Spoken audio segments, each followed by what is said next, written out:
Test. M क्या है हम लोगों की,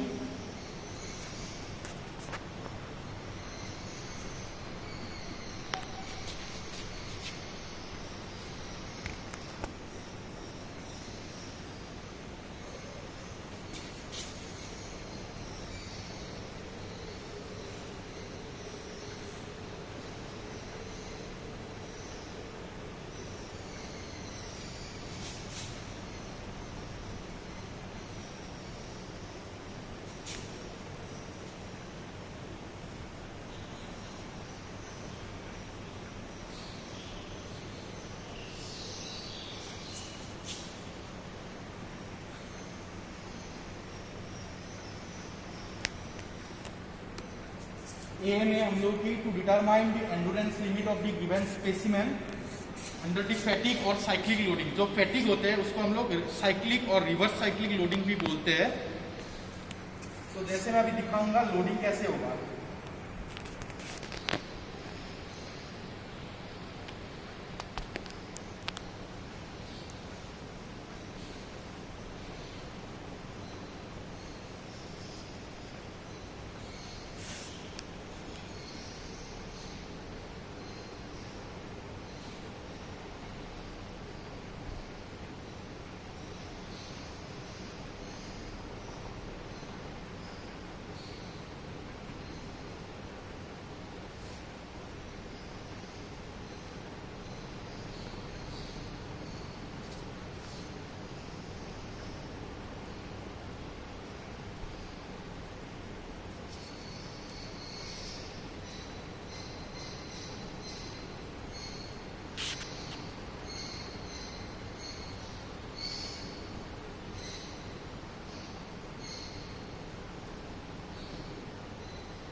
तो जैसे आप लोग ये देख पा रहे हैं, जैसे ये साइनोसॉइडल कर्व होते हैं, उसी तरह कोई भी हम लोग स्पेसिमेन जो हम लोग फैटिक मशीन में टेस्टिंग करेंगे उसमें लोडिंग कैसे होगा, साइनोसॉइडल कर्व, मतलब इसी की तरह होगा। जैसे एक बार कंप्रेशन होगी, एक बार टेंशन होगी, एक बार कंप्रेशन होगी, एक बार टेंशन होगी, मतलब जैसे खींचना एक बार पुल करना, उसी तरफ उसके हिसाब से क्या हो जाएंगे, कोई मटेरियल उसकी वीकनेस आ जाएगा अगर रिपीटेडली प्लस माइनस में जाते रहेगा। जैसे मैं अभी दिखाऊंगा आप लोगों को, तो जिसके कारण क्या हो जाएगी, इसकी फैटिक आ जाएगा। फैटिक का मतलब है क्या, ड्यू टू दी साइक्लिक और reverse cyclic loading if the material fractures it is known as fatigue and at that load at which it fractures that load is known as the fatigue load. अब मैं दिखा रहा हूं, जैसे इस curve का मतलब यही है कि अगर कोई हम मटेरियल ले रहे हैं, अगर जैसे मान लीजिए एक मटेरियल ये है, ये एक स्पेसिमेन है, इस स्पेसिमेन में हम लोग लोड लगा रहे हैं।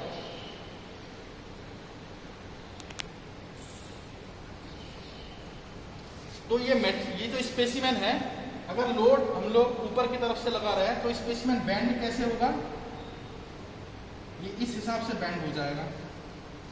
यहां पे क्या हो जाएगी, कंप्रेशन,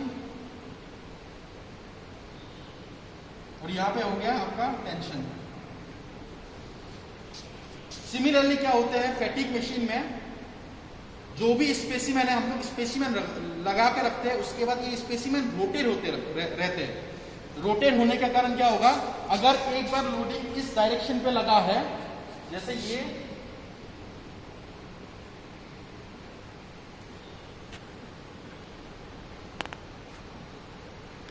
अगर ये स्पेसिमेन है, अगर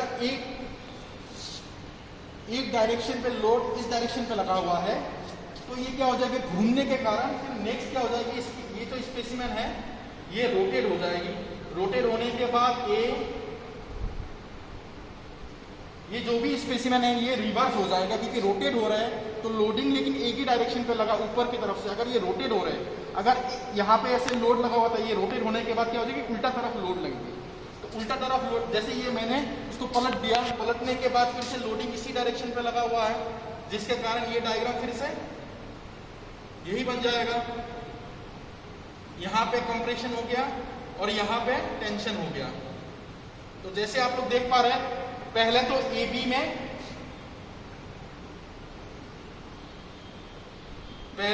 बी में कंप्रेशन हुआ था, लेकिन रोटेट होने के कारण आप देख पा रहे हैं ए बी में टेंशन हो गया। तो because of the cyclic loading, इसी को साइक्लिक लोडिंग बोलते हैं, क्योंकि ये रोटेट हो रहे हैं बार बार, एक बार कंप्रेशन हो रहा है, एक बार टेंशन हो रहा है। तो देख पा रहे हैं एक बार प्लस में आ रहा है, एक बार माइनस में आ रहा है, फिर से एक बार प्लस में आ रहा है, एक बार माइनस में आ रहा है। तो because of the repeated plus and minus type of loading, या तो compression and tension type of loading, इसमें क्या हो जाएगी, कोई एक जो भी मटेरियल है इसमें, ये जो भी मटेरियल है इसमें क्या हो जाएगा,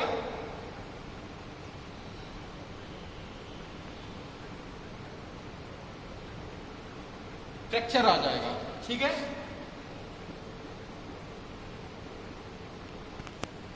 और कितने लोड में फ्रैक्चर आ रहा है उसी को हम लोगों को निकालना है। लेकिन लोड निकालने के बाद जैसे एक ग्राफ बनेगी, stress versus number of cycles. ये जो भी नंबर ऑफ साइकिल्स है ये क्या है, क्योंकि जब हम लोग टेस्टिंग करेंगे तो फैटिग टेस्टिंग मशीन में बिकॉज ऑफ कंटिन्यूअस रोटेशन, ये नंबर ऑफ रोटेशन कितने में, ये नंबर ऑफ साइकिल्स है, ये कितने में ये मटेरियल टूटेगा, ये वहां से मेजर करके इस ग्राफ को बनानी है। लेकिन सिर्फ ये जो स्ट्रेस वैल्यूज है, ये एक स्पेसिमेन के लिए सिर्फ एक ही स्ट्रेस होगा एंड नंबर ऑफ साइकिल्स भी एक ही बनेगा। तो कम से कम हम लोगों को 10 स्पेसिमेन टेस्टिंग करना है एट डिफरेंट लोडिंग्स। जैसे मान लीजिए पहले तो हम लोग 4 केजी लोड लगा के स्पेसिमेन को टेस्ट करेंगे, फिर 6 केजी, फिर 8 केजी। तो इस हिसाब से हम लोग बढ़ाते जाएंगे। लोड बढ़ाने के बाद इस लोडिंग में हो सकता है कि नंबर ऑफ साइकिल्स कम आए, इस लोडिंग में लोड बढ़ने के कारण नंबर ऑफ साइकिल्स इससे भी कम आएगा, फिर लोड बढ़ाने के कारण नंबर ऑफ साइकिल्स इसमें और कम आएगा। मतलब क्या है, जितना हम लोग लोड बढ़ाते जाएंगे फ्रैक्चर क्या हो जाएगा, जल्दी हो जाएगा मटेरियल का। तो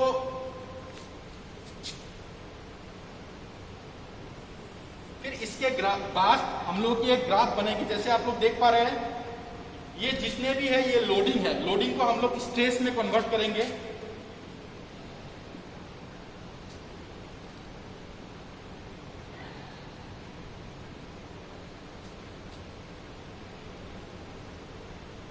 ये जो भी है ये बेंडिंग स्ट्रेस है, ठीक है, bending stress versus number of cycles graph है ये।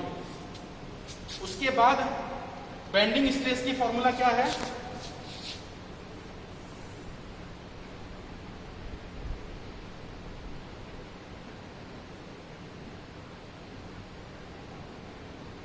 ये है आपका, ये मैंने लास्ट क्लास में भी बताया था, bending stress is equal to m/i into Y है यार। Bending stress is f, m is moment of inertia, m is the moment, I is the moment of inertia and y is the distance of extreme fiber from the neutral axis।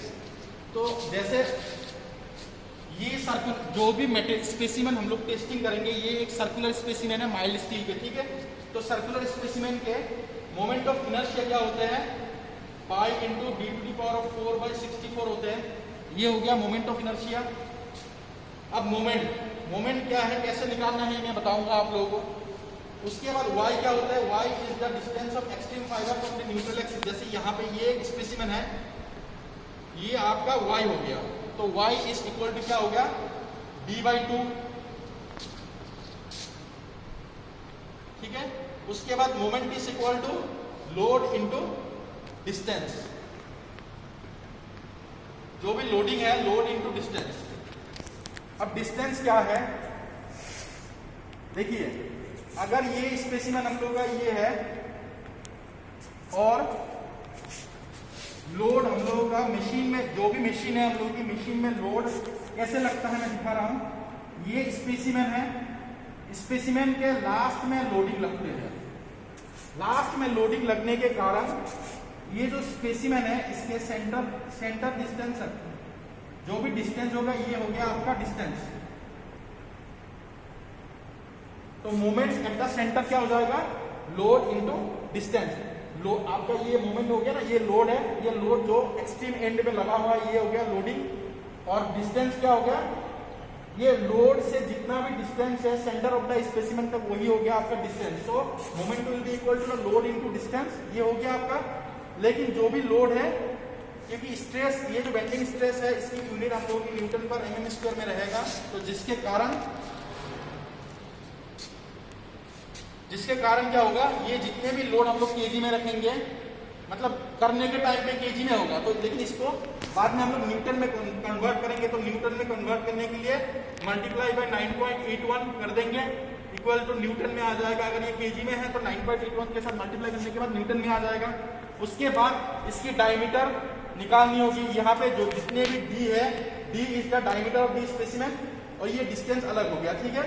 अब diameter कैसे निकालेंगे specimen की, जैसे मैंने lab में भी बताया हूँ आप लोगों को कि डायमीटर ऑफ द स्पेसिमेन निकालने के लिए, क्योंकि सर्कुलर स्पेसिमेन है, हम लोग वर्नियर कैलिपर से निकालते हैं।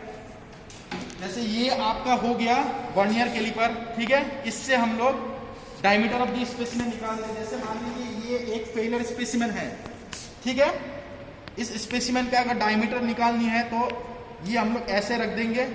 उसके बाद ये रख दिया हम लोगों ने, रखने के बाद इस नट को टाइट कर देंगे।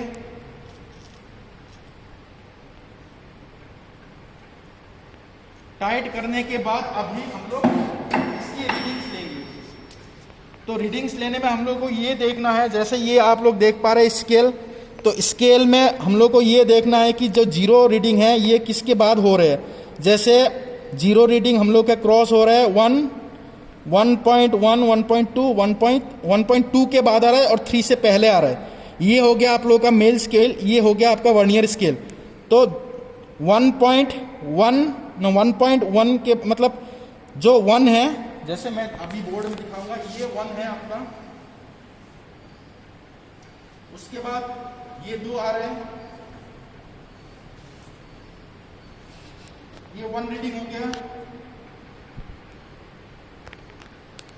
ये 2 रीडिंग हो गया। अभी हम लोग का जो भी स्केल रीडिंग है ये मेन स्केल हो गया, और वर्नियर स्केल इंटरसेक्ट कहां पे हो रहा है,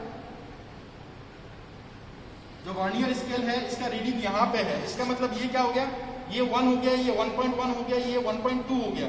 इसका मतलब है 1.2।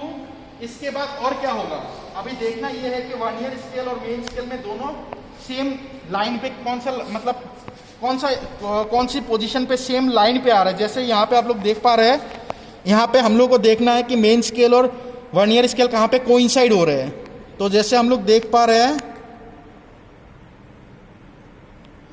7 पे कोइंसाइड हो रहे हैं, जैसे ये 7 आप लोग देख पा रहे हैं, 7 में फुल कोइंसाइड हो रहे हैं। इसका मतलब क्या होगा, 1.27 हो गया।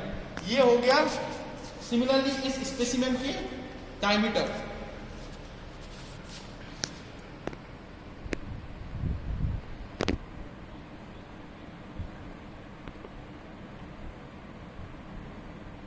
ये हो गया इस स्पेसिमेन का डायमीटर। लेकिन सिमिलरली क्या करना है, हम लोगों को 10 स्पेसिमेन टेस्टिंग करनी है और हर एक स्पेसिमेन की डायमीटर मेजर करनी है। ये हो गया diameter of this specimen. Similarly क्या करना है हम लोगों को, ऐसे ही 10 स्पेसिमेन होगा, 10 स्पेसिमेन की हम लोगों को डायमीटर मेजर करनी है। सिमिलरली वही होगा कि जितने भी स्पेसिमेन होगा सब सर्कुलर होगा, तो सर्कुलर स्पेसिमेन की डायमीटर हम लोग मेजर करेंगे by the help of vernier caliper. उसके बाद मशीन में हम लोग लास्ट में लोड लगाएंगे। लोड अलग अलग टाइप ऑफ लोड बढ़ा के लगाते रहेंगे। एक बार 4 kg में लगाएंगे, उसके बाद 6 kg में लगाएंगे, उसके बाद 8 kg में लगाएंगे। और अगर 4 kg में हम लोगों ने लोडिंग कर दिया, उसके बाद हम लोग मशीन से हम लोगों को नंबर ऑफ साइकिल्स देखना है कि number of cycles eight which he fracture होकर, मतलब जो भी ये स्पेसिमेन है ये घूमते घूमते एक समय क्या हो जाएगी, ये अपने आप फ्रैक्चर हो जाएगी, ये टूट जाएंगे। तो जिसमें टूट रहा है, ये टूटने के बाद अपने आप ये क्या हो जाएगी, नंबर ऑफ साइकिल्स ये रुक जाएगा। तो जितने भी नंबर ऑफ साइकिल्स होगा वो हम लोग को यहाँ पे लिखना है। Cycle number of cycle graph में नंबर ऑफ साइकिल्स को लिखना है और लोड ग्राफ को मल्टीप्लाई टू 9.1 करके बेंडिंग स्ट्रेस निकाल के यहाँ पे लिखना है। उसके बाद आप लोग ये देख पा रहे हैं 10 स्पेसिमेन टेस्टिंग करने के बाद एक ये ग्राफ बनेगी। ये ग्राफ बनने के बाद ये जो ग्राफ है इसके जो भी ये पोर्शन है इसको हम लोग बोलते हैं, ये जो भी वैल्यू होगा ना इस वैल्यू को बोलते हैं हम लोग एंड्योरेंस लिमिट, और इसी वैल्यू को हम लोग को निकालना है by the help of fatigue test. ठीक है, अब ये जो भी वैल्यू होगा, जैसे हम लोगों की मैंने लैब मैनुअल में लिख दिया कि इट इज 220 न्यूटन पर mm स्क्वायर, ये हो गया आपका एंड्योरेंस लिमिट। लैब मैनुअल में मैंने टेबल भी दे के रखा हूं, टेबुलर कॉलम भी दे के रखा हूं। इस टेबुलर कॉलम में आप लोग मत बनाओ क्योंकि अभी इतना स्पेसिमेन की टेस्टिंग पॉसिबल नहीं है, क्योंकि स्पेसिमेन को पहले टेस्टिंग करने से पहले इसको माउल्ड करना पड़ता है लेथ मशीन में, तो ये पॉसिबल है नहीं। तो बस मैं एक प्रोसीजर बता दिया कि कैसे कैसे आपको करना है। तो हर एक स्पेसिमेन को टेस्टिंग करने के बाद, ग्राफ बनने के बाद जो भी स्ट्रेट लाइन में जा रहा है, जो भी वैल्यू होगा वो होगी endurance limit of the given specimen. अभी मैं आप लोगों को मशीन में दिखाऊंगा कि मशीन में टेस्टिंग कैसे होती है।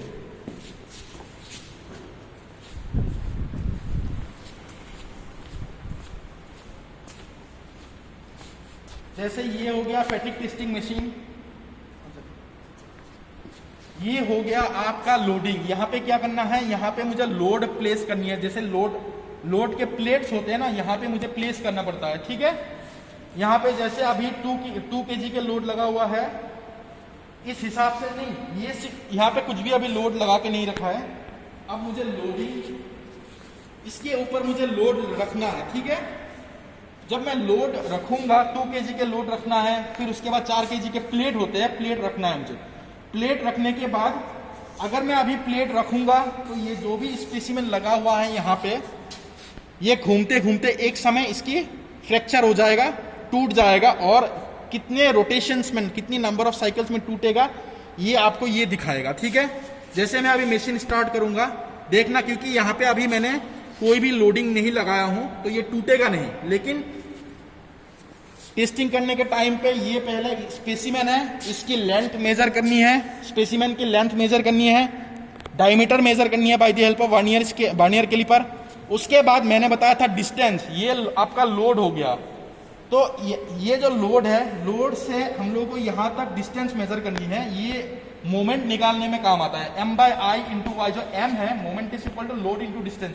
तो ये जो लोड है, इसके सेंटर से, यहाँ से लेके मुझे यहाँ तक, इसके सेंटर तक डिस्टेंस निकालनी है। ये डिस्टेंस आपका हो गया distance for finding out the moment. उसके बाद अभी जैसे मैं स्टार्ट करूंगा, लेकिन ये टूटेगा नहीं क्योंकि इसमें मैंने लोड लगाया नहीं। देखिए, आप लोग देख पा रहे हैं इसमें क्या हो रहा है, साइक्लिक लोडिंग हो रहा है। एक बार जैसे ये हिल रहा है, हिलने का मतलब है एक बार कंप्रेशन लग रहा है, एक बार टेंशन लग रहा है। यहाँ पे देख पा रहे हैं, यहाँ नंबर ऑफ साइकिल्स दिख रहा है।